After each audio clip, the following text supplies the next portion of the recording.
মহাভারত। হে ভগবান, এ তো যশোদা ছেলেটা রে। আরে সোনা, তুই মাটি খাচ্ছিস কেন? না দিদা। আরে ও যশোদা, বাইরে এসো, তোমার ছেলে মাটি খাচ্ছে দেখো।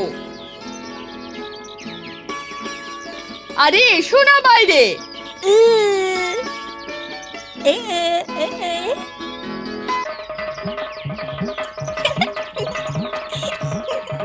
আরে সোনা দাঁড়া না, চল চল যশোদার কাছে। আরে আরে দাঁড়া দাঁড়া সোনা, সোনা দাঁড়া দাঁড়া।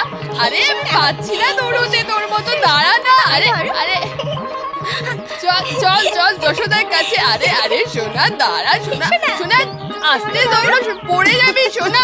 আরে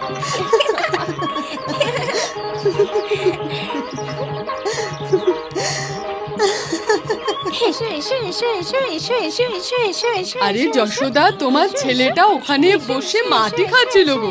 মাটি?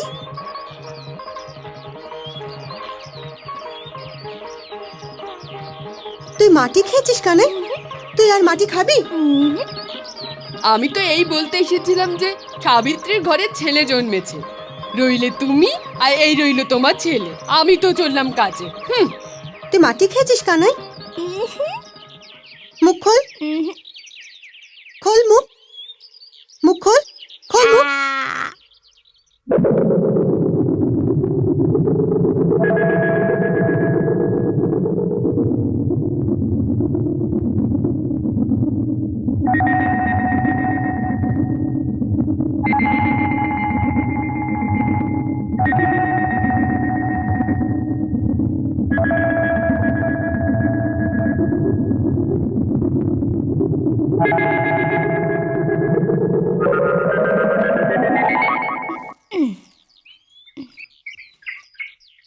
মা মা মা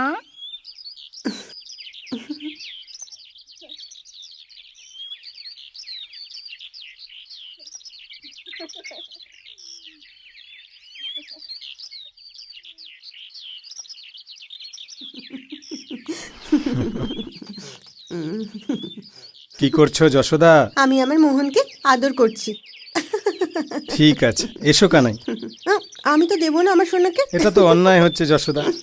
আরে কানাইয়ের ওপর কি আমার কোনো অধিকারই নেই? ওর ওপর আমার ছাড়া কারো অধিকার নেই। কখনো চুরি করে নিয়ে যাব ওকে? আরে পাগলি, আমি তো এমনি বলছিলাম। আমার মনমোহনের জন্য মজা করেও এরকম কথা বলো না। আমি তোকে ছাড়া এক মুহূর্ত বাঁচতে পারবো না। আরে পাগলি, এত উতলা হোস না ওর জন্য। কেন উতলা হব না?